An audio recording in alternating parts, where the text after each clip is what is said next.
जोर से, और जोर से, जोर से, एकदम जोर से। बेला तू जीत सकती है, बेला तू जीत सकती है। बसंती, क्या किया तूने? हाँ, बेला से हार नहीं आई तो रसा छोड़ दिया? मैंने बेला के हारने के डर से रसा नहीं छोड़ा, इसलिए छोड़ा क्योंकि आप सिर्फ बेला को ही प्रोत्साहित कर रहे हो। मैं आपकी बेटी नहीं हूँ क्या? देखो बेटा, बेला से ज्यादा ताकत तुम में है ना। हाँ, फिर देखा, फिर भी बेला है ना तुमसे कैसे टक्कर ले रही थी। खेल हो या जिंदगी, हार जीत मायने नहीं रखती है। मायने रखती है कि हम अपनी लड़ाई हिम्मत से लड़ें।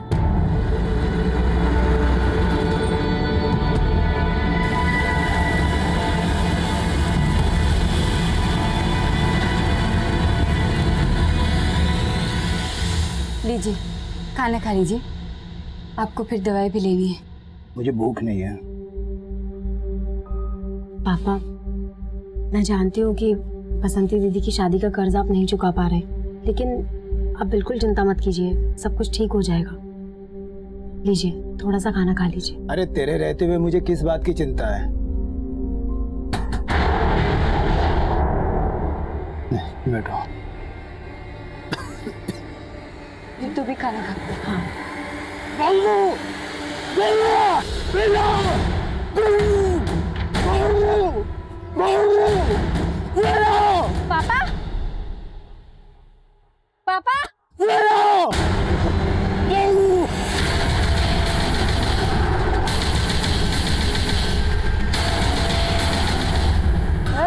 अगर पुलिस को कुछ ही बताया ना तो तुम लोगों को मार दूंगा, समझा? चल चलो रे।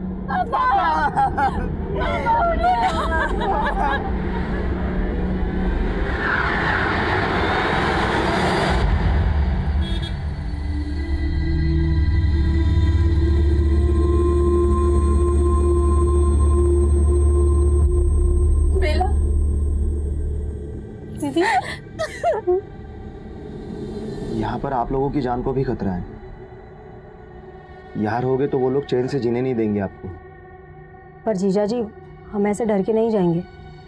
हमें पापा को इंसाफ दिलाना है, और वैसे भी इस घर में उनकी बहुत सारी यादें हैं। हम ये घर छोड़कर नहीं जा सकते।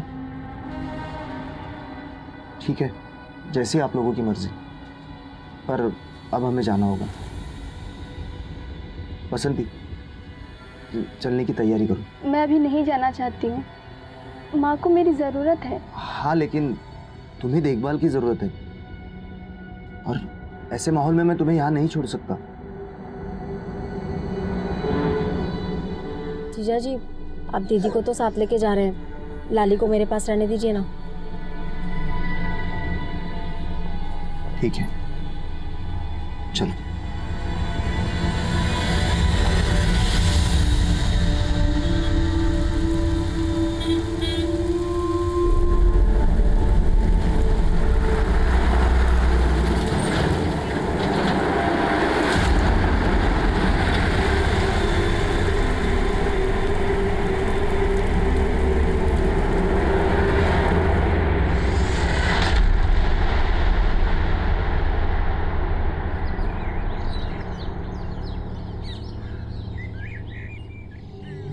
बेला का कुछ पता चला?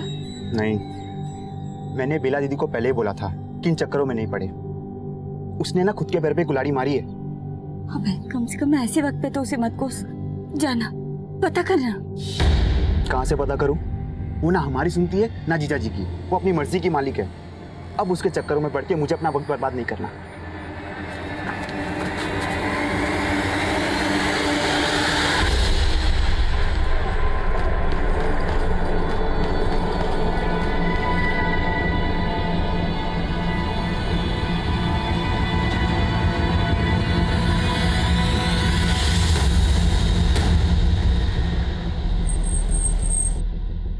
जैन सर। सर, इन्होंने सुबह 5 बजे इस लड़की को यहाँ पे देखा था, और सर इसके मुंह और दोनों पैर बंधे हुए थे सर।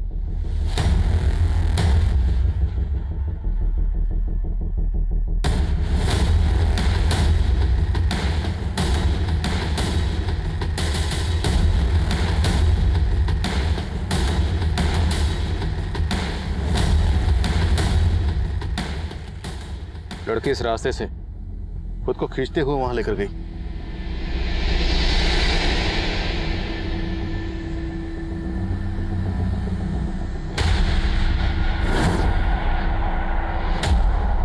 जगह को देख के लग रहा है यहाँ पे ज्यादातर लोग पीने वाले या फिर जुआ खेलने वाले आते होंगे। यार वो लड़की यहाँ क्या करने आई होगी?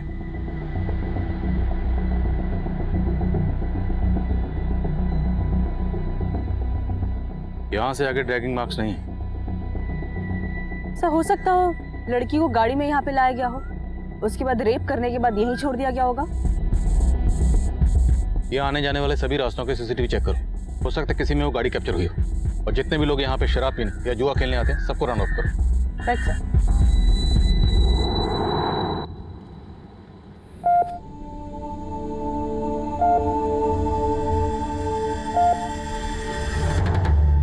सर लड़की की कंडीशन बहुत ही ज़्यादा क्रिटिकल है। उसके साथ गैंग रेप हुआ है सर। सिर्फ गैंग रेप ही नहीं बल्कि बहुत ब्रूटली उसको टॉर्चर भी किया गया है। उसकी बॉडी पर जगह जगह उसको ब्लेड से काटा गया है और उसी घाव पर लाल मिर्च का पाउडर डालकर उसको तड़पाया गया है।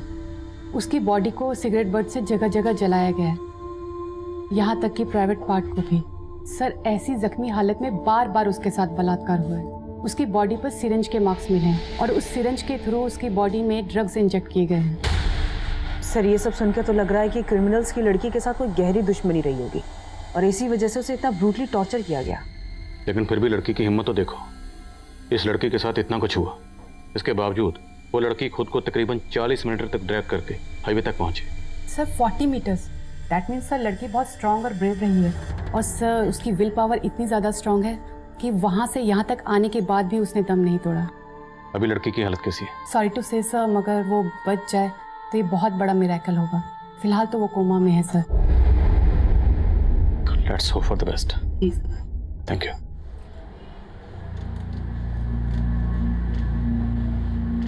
सर ये रास्ता उसी एरिया की तरफ जाता है जहाँ पे हमें उस लड़की के ड्रैगिंग मार्क मिले और ये एसयूवी का नंबर अंधेरे की वजह से नजर नहीं आ रहा है। But sir I am sure इसी एसयूवी से उस लड़की को यहाँ पे डंप किया गया होगा, क्योंकि 2 मिनट बाद ये एसयूवी इसी एरिया से निकलती हुई दिखाई दे रही है। अगर ये एसयूवी इस लड़की को डंप करने के लिए यूज हुई है तो शायद क्रिमिनल को लगा होगा कि लड़की मर गई, इसलिए वो इसको फेंक कर चले गए। क्योंकि इतना टॉर्चर करने के बाद वो इसे जिंदा रखने का रिस्क तो नहीं लेंगे। इस एसयूवी का ट्रेल फॉलो करो, यहाँ आने जाने वाले जितने भी रास्ते हैं जहाँ पर भी सीसीटीवी है सबकी फुटेज चेक करो। हो सकता है किसी सीसीटीवी में ये एसयूवी कैप्चर हुई। Okay sir. मैं कम सर। कम है सर गुड़गांव थाने में एक की नाम की औरत की कंप्लेंट फाइल हुई है सर। इसका फोटो उस लड़की से मैच करता है जो हमें मिली थी सर। बेला पे चोरी का इल्जाम किसी और ने नहीं बल्कि इसके पति गोकुल ने लगाया। जो औरत हमें जख्मी हालत में मिली थी उसकी शिनाख्त हो गई थी। उस औरत का नाम बेला था। बेला एक बहुत ही घिनौने जुर्म का शिकार हुई थी, लेकिन हम अपनी तफ्तीश में मुस्तैदी से जुटे हुए थे। उस एरिया के जितने भी शराबी, जुआरी, चोर उचक्के और हिस्ट्री शीटर्स थे हमने सबको राउंड अप करना शुरू किया। ये केस इतना सेंसिटिव था कि इस केस की शुरुआत से ही मीडिया ने हम पर अपना दबाव बनाना शुरू कर दिया था।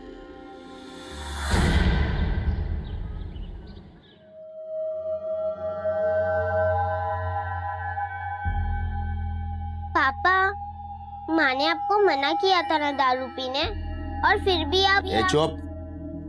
बढ़िया ही माँ वाली। तूने उसको मदद की ना जेवर और पैसे चुराने में।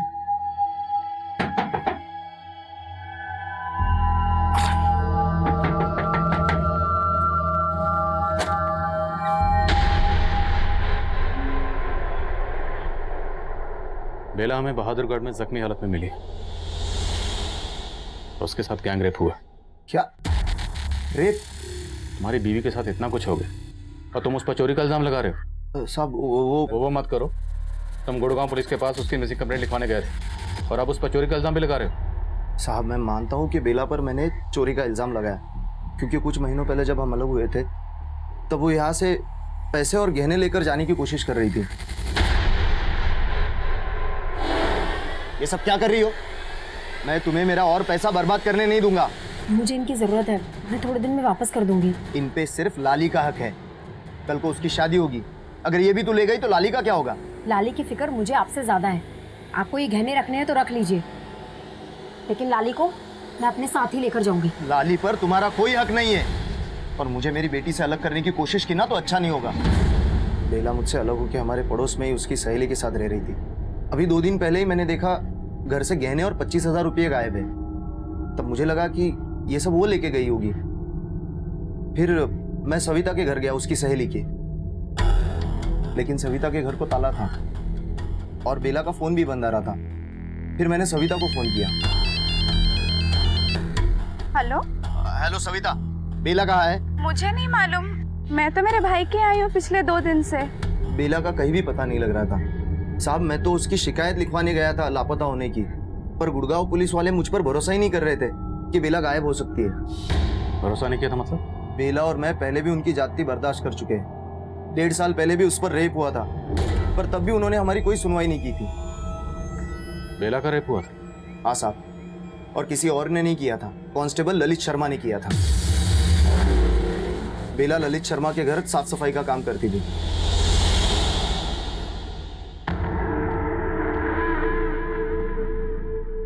बेला माँ कहाँ है?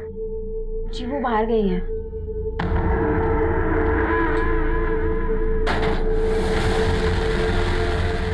ये दरवाजा क्यों बंद कर दिया? अरे बेला, बहुत दिन से सोच रहा था कि तेरे साथ थोड़ा सा वक्त गुजारूं अकेले। ठीक, आज मौका मिल गया ना, आज हम दोनों अकेले हैं, चल बैठ के कुछ बात करते हैं।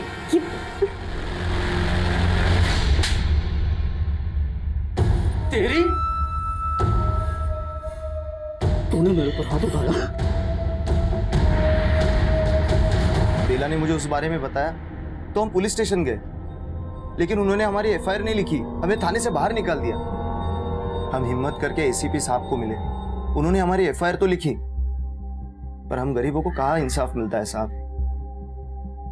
हम कुछ साबित नहीं कर पाए क्योंकि बेला की एफआईआर लिखने में देरी हो गई थी। लेकिन फिर बेला ने कहा कि हम हाईकोर्ट तक जाएंगे। आप लोग समझाइए ना बेला को, पहले ही थाने और कोर्ट के चक्कर काट काट के हम परेशान हो चुके हैं, और अब ये हाईकोर्ट जाने का बोल रही है। कहां से लाऊंगा मैं कोर्ट कचहरी का खर्चा? मैं कैसे भी इंतजाम कर लूंगी, लेकिन जब तक उस ललित को अंदर नहीं करवा देती मैं चैन से नहीं बैठने वाली। पर दीदी, पहले उस सब चीज की वजह से हमारी काफी बदनामी हो चुकी है, और अब तो मैं उसी बदनामी का दाग धोने की कोशिश कर रही हूँ बाबू। अगर मैंने अपनी आवाज नहीं उठाई ना तो सब लोग यही सोचेंगे कि मैंने ललित पे झूठा इल्जाम लगाया था। लेकिन दीदी, बस बाबू, मैं अपनी लड़ाई जरूर लड़ूंगी, पर चाहे आप लोग मेरा साथ दो या ना दो। उन्हीं बातों से नाराज होकर वो मुझसे अलग हो गई, लेकिन ये बात एकदम सच है साहब। 1.5 साल पहले भी उसका रेप हुआ था, और अब बेला की हालत कुछ ठीक नहीं है गोकुल। साहब जरूर इस बार भी उस ललित शर्मा ने उसके साथ ये सब किया होगा, क्योंकि वो उसको अंदर करवाना चाहती थी। इसी डर से मैं उसको मना करता था कि ये सब ना करे। बेला अपनी जिस फ्रेंड सविता के साथ रहती थी उसका फोन नंबर और एड्रेस दीजिए। जी साहब।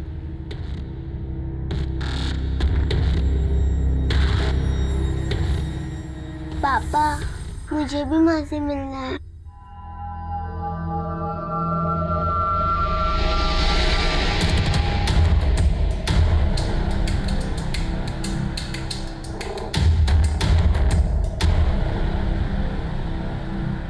हाँ समय। सर, बेला अपनी जिस सहेली सविता के यहाँ रह रही थी उसके घर पे ताला लगा हुआ है, लेकिन सर मेरी सविता से बात हुई है, वो भी अपने भाई के घर पे, और सर वो तब से वहाँ पे है जब से बेला गायब हुई थी। इन सब का हमारे केस से कोई ताल्लुक है? सर कुछ कह नहीं सकते, लेकिन बेला का भाई भी बहादुरगढ़ में ही रहता है। ठीक है, इनके बारे में सब कुछ पता करो, और जैसे कुछ पता चलता है मुझे तुरंत फोन करो। Okay sir. सर, गोकुल के पड़ोसियों से एक बहुत ही इंपॉर्टेंट बात पता चली है। बेला गोकुल की दूसरी बीवी थी। गोकुल की पहली बीवी बेला की बड़ी बहन बसंती थी। गोकुल ने बेला पर सिर्फ चोरी का इल्जाम लगाया, लेकिन जब हमने बेला के पति गोकुल को बेला के गैंगरेप के बारे में बताया, तब गोकुल ने कांस्टेबल ललित शर्मा के केस का जिक्र किया। सुमन, तुम बेला के घर वालों को मिलो और मैं कांस्टेबल ललित शर्मा को देखता हूँ। Okay sir.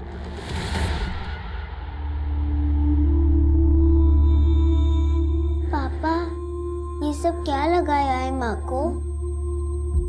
माँ बोलेगी कैसे?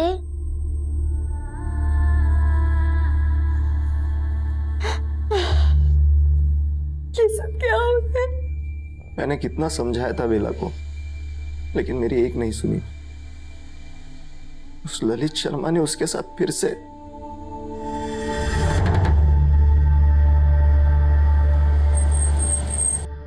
सर जी मैं जानता हूँ आप क्या सोच रहे हो। ये सर मैं साफ कर देता हूँ कि जो कुछ बेला के साथ हुआ ना, इससे मेरा कोई लेना देना नहीं है। लेकिन बेला ने तुम पर रेप का इल्जाम लगाया था। सर झूठा आरोप लगाया था और इस मामले में सीबीआई मुझे पहले क्लीन चिट दे चुकी है। लेकिन ये तो सच है ना कि बेला तुम्हारे घर में काम करती थी? हाँ सर सच है, वो काम करती थी। तो एक मामूली सी काम करने वाली औरत तुम जैसे पुलिस वाले पर रेप का झूठा इल्जाम क्यों लगाएगी? सर वो मेरी माँ का बदला मुझसे ले रही थी। किस बात का बदला? सर जी मैं यहाँ अकेला रहता था और जब मेरी माँ मेरे साथ रहने के लिए गांव से आई तो सर जी मेरी माँ को मालूम पड़ गया कि बेला दूसरी जात की है।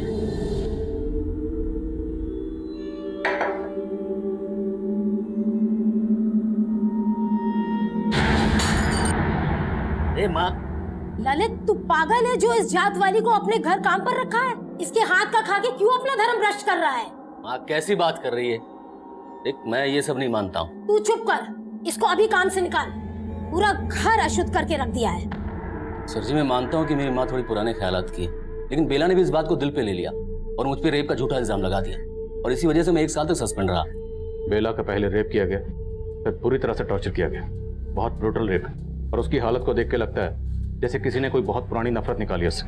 और हमें पता चला कि अब वो तुम्हारे खिलाफ हाई कोर्ट जाने वाली है। तो कैसी डर की वजह से तुमने बेला? नहीं नहीं नहीं सर जी मैंने ऐसा कुछ नहीं किया, मेरी बात का विश्वास कीजिए।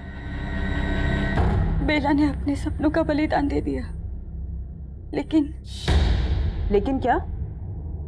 लेकिन 1.5 साल पहले बेला का बलात्कार हुआ, इसी वजह से उन दोनों के बीच। लेकिन गोकुल जी ने उसका साथ भी नहीं छोड़ा, बेला को न्याय भी नहीं मिला। कुसुम जी गोकुल से अलग होने के बाद बेला आप लोगों के साथ भी तो रह सकती थी। ऐसी क्या वजह थी कि वो आप लोगों के होते हुए भी अपनी सहेली सविता के साथ रह रही थी? छोटे भाई ने 2 बातें क्या कह दी, वो नाराज हो गई। दीदी ये इंसाफ की रट लगाने से कुछ नहीं मिलने वाला। अरे गनीमत समझो कि इतना कुछ होने के बावजूद भी जीजा जी ने तेरा साथ दिया और अब तू उनसे अलग हो रही है। तो मैं ये कैसे बर्दाश्त कर लूं कि मेरा बलात्कार करने वाला इंसान खुला घूम रहा है? बस करो। अरे इन सब से कुछ हासिल नहीं होने वाला। पहले हमारे खानदान की इतनी बदनामी हो चुकी है और अब तू उनसे अलग होकर यहाँ आ जाएगी तो लोग। तो तुझे लोगों की फिक्र है, अपनी दीदी की नहीं? तुझे परेशानी है ना, तो मैं इस घर में आके नहीं रहूंगी। बेला और गोकुल के बीच में लाली को लेकर झगड़े चल रहे थे। यहाँ बेला के साथ इतना कुछ हो गया और गोकुल उस पर चोरी का इल्जाम लगा रहा था। ये बात जानकर तो मुझे भी बहुत बड़ी हैरानी।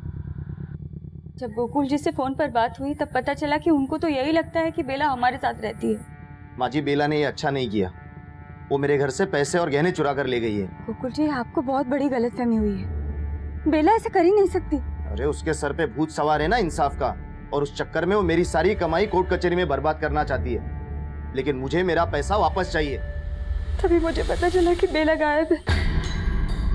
मैंने बाबू से कहा कि वो जाकर उसे ढूंढे, लेकिन मुझे नहीं पता था कि उसके साथ इतना बुरा हो गया होगा।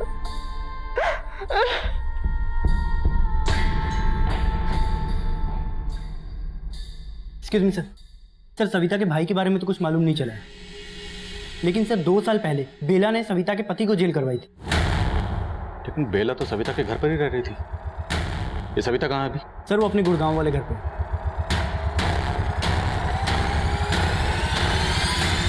साहब मेरा पति जगदीश रोज दारू पी के मुझे पीटता था। बेला की वजह से ही मेरा पीछा छूटा उससे। जबान लड़ाती है तू। तेरे को सुनाई नहीं देता? पीछे हट, हाथ नहीं लगाने का। ए तू होती कौन है मियां बीवी के झगड़े के बीच में बोलने वाली? बहुत मत लगा उसको, समझा ना? ए यार साहब फिर बेला ने पुलिस को बुलाया और जगदीश को पुलिस वाले लेकर चले गए। लेकिन हमारी बस्ती में मेरे जैसी बहुत सारी औरतें हैं जिसके पति रोज रात को दारू पी के मारते हैं, और बेला ने हम सबको एकजुट किया। हमें अपने आत्मसम्मान की रक्षा खुद करनी है। हम माँ बाप का घर छोड़ के पति के घर इसलिए नहीं आते कि उनकी मार सहे, और इन सब की जड़ है ये शराब। सबसे पहले हमें ये शराब बंद करानी होगी ताकि हमारी बस्ती का कोई भी मर्द शराब ना पी सके।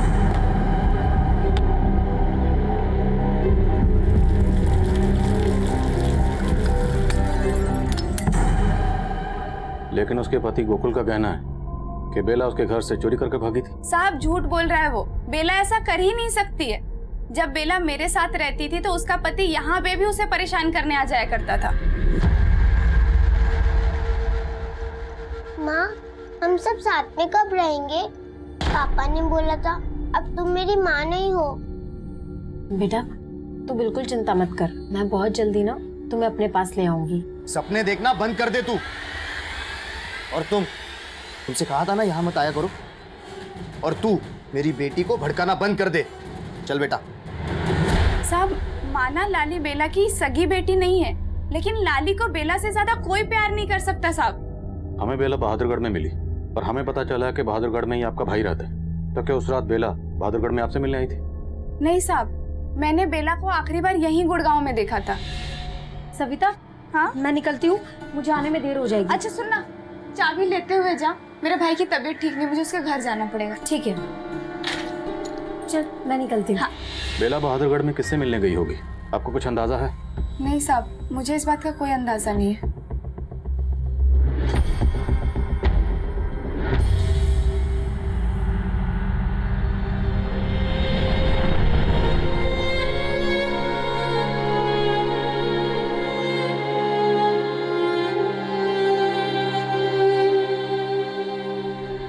सही, सविता का हस्बैंड जगदीश 3 महीने पहले ही जेल से बाहर आया और जब से आया तब से गायब है। तो एक इम्पोर्टेंट इन्फॉर्मेशन पता चली कि इससे पहले भी चोरी और मारपीट के इल्जाम में जेल जा चुका है। तो इस जगदीश का मोटिव हो सकता है बेला से बदला लेने का? Yes sir.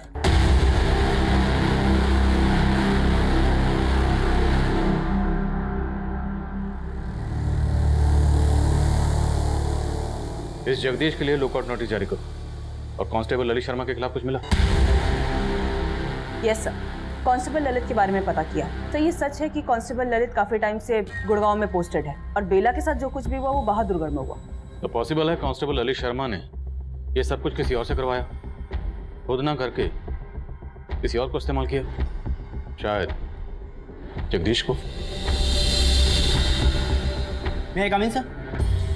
सर, बेला के कॉल रिकॉर्ड्स आ गए हैं। बेला का फोन 16 मार्च को बहादुरगढ़ में ही बंद हुआ था। और हमें बेला मिली 18 मार्च को बहादुरगढ़। उसके कॉल रिकॉर्ड्स में बहादुरगढ़ का कोई नंबर? नहीं सर, उसके कॉल रिकॉर्ड्स में बहादुरगढ़ का तो कोई नंबर नहीं है, लेकिन सर उसको लास्ट कॉल जिज्ञासा नाम की एक लड़की ने किया था। और सर ये जिज्ञासा एनजीओ के लिए काम करती है। एनजीओ? समान मिलो इस जिज्ञासा से। Right sir. एसयूवी की कोई लीड? सर वो एसयूवी एक दूसरे सीसीटीवी फुटेज में कैप्चर हुई है, लेकिन सर उसमें भी उसका नंबर साफ नहीं दिखाई दे रहा। तो और फुटेज चेक करो। हमारे लिए मुजरिमों तक जल्द से जल्द पहुंचना जरूरी है। और बेला से जितने भी लोग जुड़े हुए हैं सबके कॉल रिकॉर्ड्स निकलो। मुजरिम किसी से भी कनेक्टेड हो सकते हैं। Okay sir.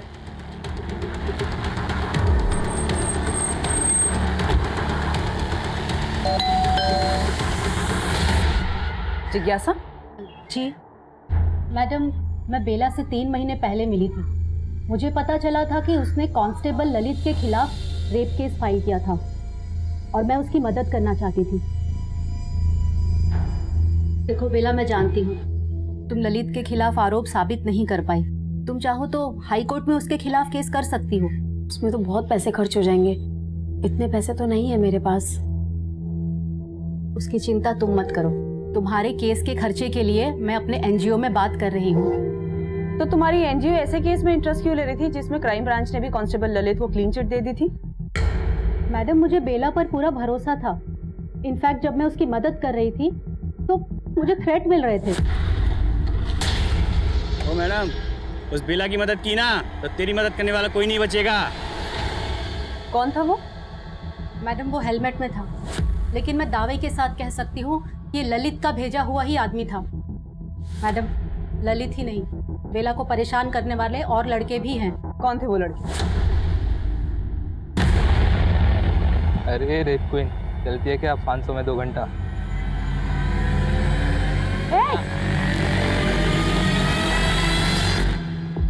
मुझे तो लगता है मैडम उन लड़कों को भी ललित ने ही भेजा था उसे परेशान करने के लिए। मैंने एक बार उन्हें बिना पता चले उनकी फोटो खींच ली थी। मैं इनके खिलाफ भी जाना चाहती थी, लेकिन तभी बेला के साथ ये सब हो गया। बेला हमें बुरी तरह से जख्मी हालत में बहादुरगढ़ में मिली। 16 मार्च को वहाँ पे उसका फ़ोन भी ऑफ हुआ था और उसके फ़ोन पे लास्ट कॉल तुम्हारे नंबर से थी। बेला, एक गुड न्यूज़ है, तुम्हारे केस के लिए एक अच्छा लॉयर मिल गया है। हमें तुरंत चल के उसे मिलना चाहिए। ठीक है मैडम। लेकिन मैडम, तब उसने मुझे बताया ही नहीं कि वो बहादुरगढ़ में थी। मैं तो अगले हफ्ते उसे लॉयर से मिलाने जाने वाली थी। लेकिन मैडम, अब भी मैं उसकी लड़ाई लड़ूंगी। उसे इंसाफ जरूर मिलना चाहिए। हमने कुछ नहीं किया था, हमने कुछ नहीं किया। तुम लोगों ने क्या किया है ना, वो बेला की हालत बता रही है।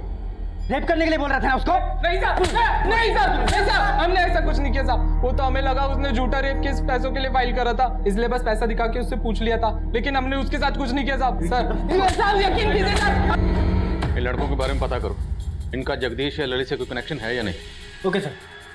तो जगदीश की कोई लीड? नहीं सर, उसका फोटो हर जगह सर्कुलेट किया है और अपनी खबरियों को भी उसे ढूंढने पे लगा है, लेकिन सर उसका कोई अपडेट नहीं मिल रहा है। पता करवाओ। Okay sir. हाँ सुमा। सर क्राइम सीन पे जो एसयूवी देखी गई थी उसका एक ट्रेल मिला है। एक पेट्रोल पंप के सीसीटीवी कैमरा में उस रात को वो एसयूवी कैप्चर हुई। उसका नंबर भी विजिबल है, किसी महेश के नाम पर है। मैं उसी एड्रेस पे जा रही हूँ। गुड, जाओ और मुझे अपडेट करो। Okay sir.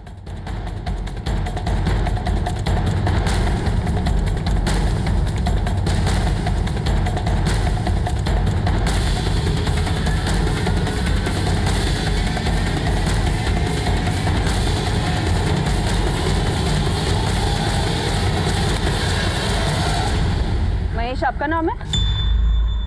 जी महेश हमारा ही नाम है। आपकी गाड़ी का ये नंबर हमें एक एसयूवी कार पे मिला और वो एसयूवी कार एक बेला नाम की लड़की के रेप में इस्तेमाल किया गया था। एक मिनट, ये नंबर हमारी गाड़ी का है, तो फिर एसयूवी पर ये नंबर कहाँ से आ गया? यही तो बात मेरी समझ में नहीं आ रहा है कि रेपिस्ट ने एसयूवी पे ये नंबर क्यों लगाया। कहीं आप तो कुछ नहीं छुपा रहे हैं? ना मैडम जी, मैं कुछ ना छिपा रहा।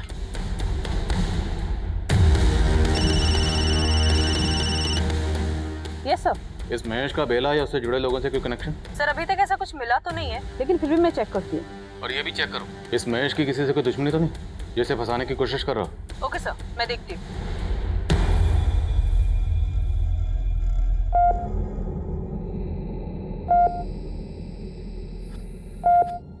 नानी, माँ ठीक कब होंगी?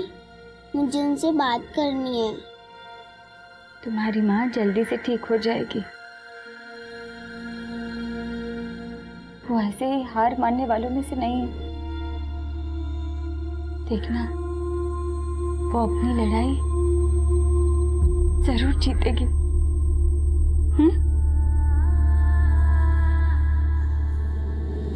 सर उस महेश के बैकग्राउंड में ऐसा कुछ भी नहीं मिला जो क्रिमिनल की लीड दे, और ऐसा भी कोई क्लू नहीं मिल रहा है जिससे ये पता चले कि बेला उस रात को बहादुरगढ़ में क्यों गई थी। ये सविता भी तो उस रात बहादुरगढ़ में थी अपने भाई के घर पर, और सविता के पति जगदीश का बेला से इशू भी था। बट सविता ने खुद ही बोला कि बेला ने ही जगदीश से उसका पीछा छुड़वाने में मदद की, और ऐसी कोई वजह नहीं मिल रही जिससे वो झूठ बोले। और जिज्ञासा का कहना है कि जब बेला बहादुरगढ़ में थी तो उससे उसकी फोन पे बात हुई। यस सर, और जिज्ञासा की बातों से ये लग रहा है कि जब लास्ट टाइम उसकी बेला से बात हुई थी तब वो एकदम सही सलामत थी। तो बेला उस रात बहादुरगढ़ में क्यों गई होगी, कहाँ गई होगी? सर एक और बात है जो खटक रही है। बेला के पति गोकुल ने ये बोला था कि बेला घर से पैसे और गहने चुरा कर भागी थी, और अभी तक हमने बेला के बारे में जो कुछ भी जाना है उसे लगता तो नहीं है कि वो ऐसा कुछ करेगी। तो तुम कहना चाहती हो कि बेला के पति गोकुल झूठ बोल रहे? चोरी का इल्जाम तो ठीक है, लेकिन खुद की पत्नी को इतना टॉर्चर, इतनी बुरी हालत? सब बेला और गोकुल की बन तो नहीं रही थी, और ऊपर से लाली को भी लेकर उन दोनों के बीच में झगड़ा चल रहा था।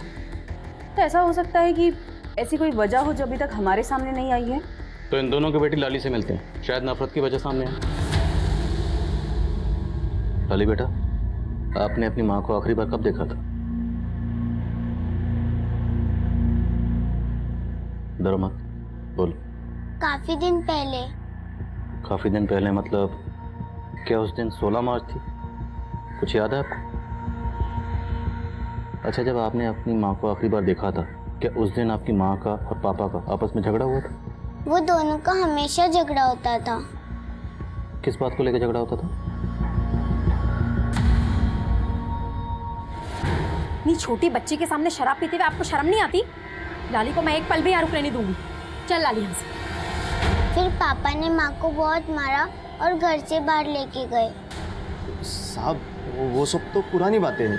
तेरे जख्म भी काफी पुराने लगते हैं। अब तो बोलेगा या तुझे नए जख्म दे? बोल, बेला के साथ क्या किया तूने? नहीं नहीं साहब, मैंने कुछ नहीं किया उसके साथ, और उस दिन तो मैं नशे में था। हाँ, माना कि मैंने उसका साथ छोड़ दिया, पर उसकी लड़ाई लड़ने में सबसे पहले मैं ही उसके साथ खड़ा था, और उसके साथ ऐसा करने का मैं सपने में भी नहीं सोच सकता साहब। बेला किसी अपने की नफरत का शिकार हुई थी या किसी गैर की, यह तय कर पाना आसान नहीं था। हालांकि कांस्टेबल ललित शर्मा इस केस का स्ट्रॉन्ग सस्पेक्ट था, लेकिन उसके खिलाफ हमें कुछ नहीं मिला। तभी हमने खबरियों की मदद से सविता के पति जगदीश को हिरासत में लिया।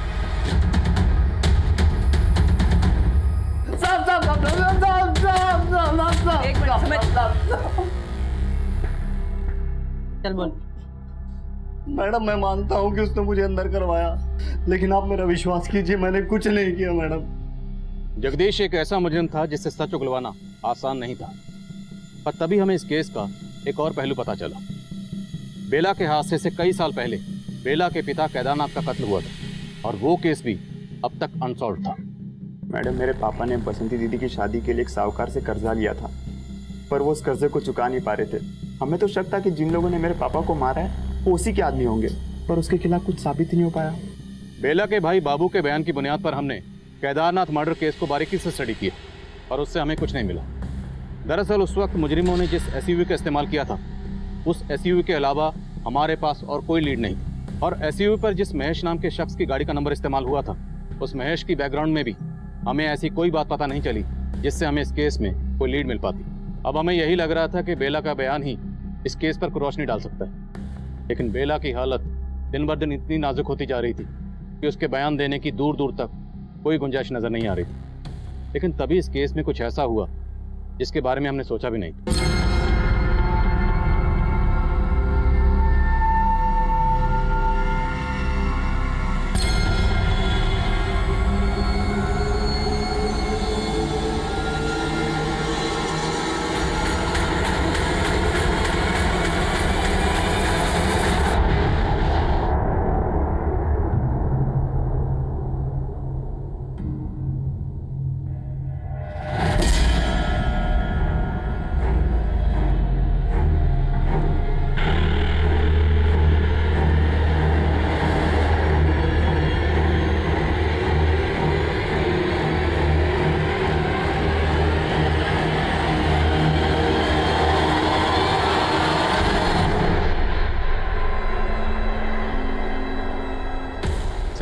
यहाँ बेला की जान जा सकती थी और तुम्हें चाय पीने की पड़ी थी।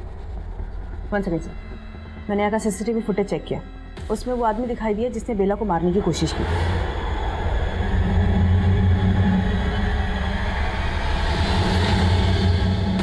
सर ये लड़का, इसने वार्ड बॉय के कपड़े जरूर पहने हैं, लेकिन ये हमारे यहाँ काम नहीं करता। पॉज करोगे? आप लोग जानते हैं सर? शायद कहीं देखा। नहीं साहब, हम नहीं जानते इसको। ये जो भी है पक्का उन क्रिमिनल से कनेक्टेड है जिन्होंने बेला का गैंग रेप किया। वो लोग नहीं चाहते कि बेला रिकवर करे और उनके खिलाफ बयान दे, इसलिए बेला को मारने की कोशिश की गई। सर वो आदमी हॉस्पिटल के बाहर के सीसीटीवी फुटेज में भी दिखा है। उस फुटेज में भी वो हॉस्पिटल की तरफ पैदल ही आता हुआ दिखाई दे रहा है। पक्का वो यहाँ किसी व्हीकल पर आया होगा।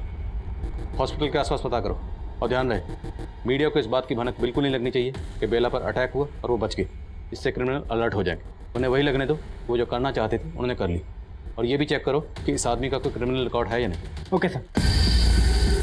पराग भैया, काम हो गया? एकदम हो गया। बेला की बला दूर, रात का बुलेटिन देख लेना। पार्टी तो फिर बनती है, हैं? रेप करेंगे हम और सजा भुगतेगा वो ललित। बुला ले रहे अपनी सबिया को, आज फिर से अपनी रात रंगीन मनाएंगे और फिर गायब हो जाएंगे। ठीक है भैया।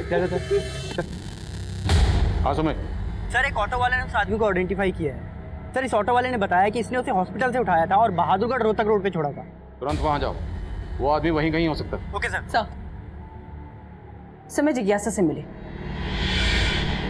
उससे बात करके एक हिंट मिली है। कैसा हिंट?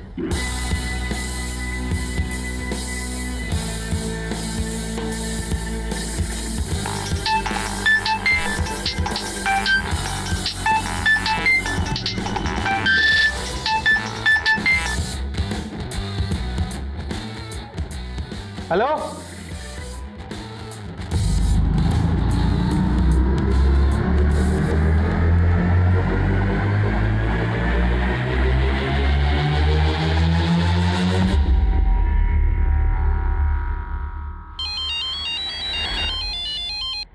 हाँ बोल। ओके राजेश, आगे से राइट लो, क्विक।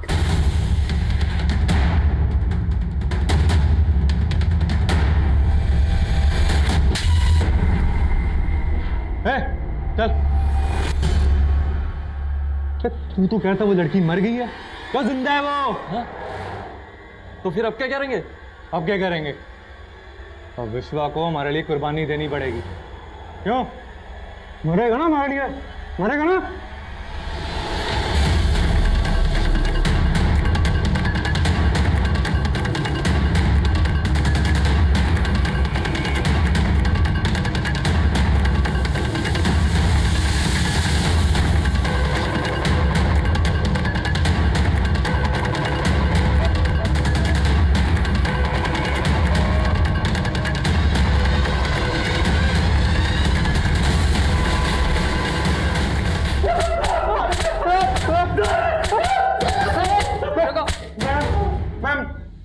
मैडम, ये विश्व हमारा दोस्त जरूर है, लेकिन हमने उस लड़की के साथ कुछ नहीं किया। ये इसी ने किया होगा। क्या बोल रहा है? तुम्हें पता चल गया कि तुम लोग सिर्फ 3 नहीं थे, तुम लोग के साथ एक चौथी भी थी। समय जिज्ञासा से मिली, उसे बात करके एक हिंट मिली।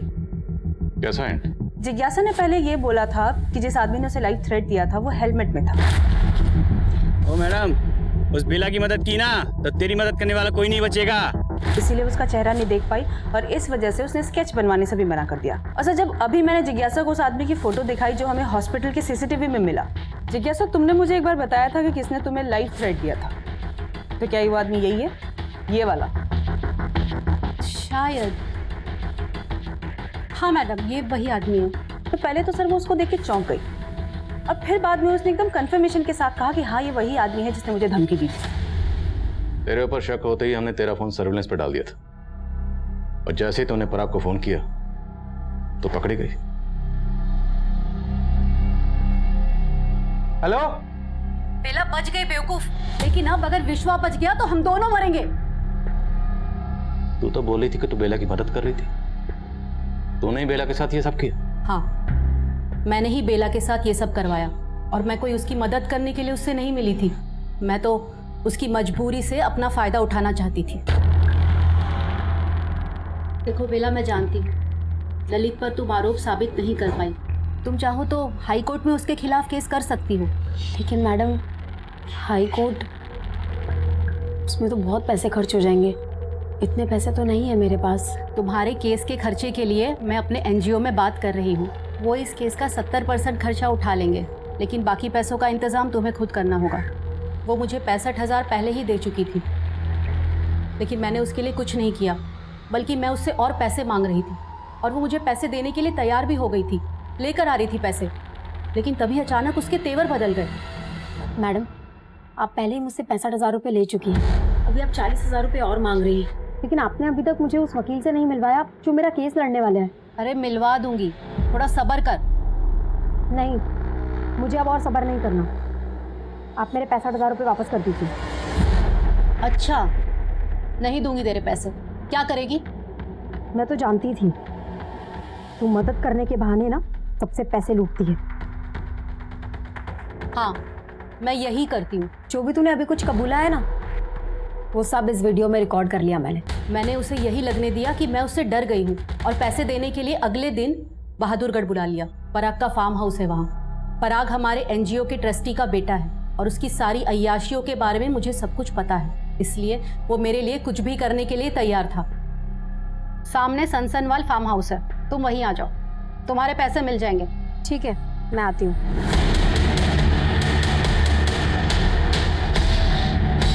हमें लगा कि वो मर गई है, इसीलिए हमने उस रात उसे वहाँ पे फेंक कर चले गए, लेकिन बाद में मालूम पड़ा कि वो जिंदा है। और उसके बाद तुम लोगों ने उसे मारने की कोशिश की, लेकिन अब तुम तीनों हमसे नहीं बचने वाले।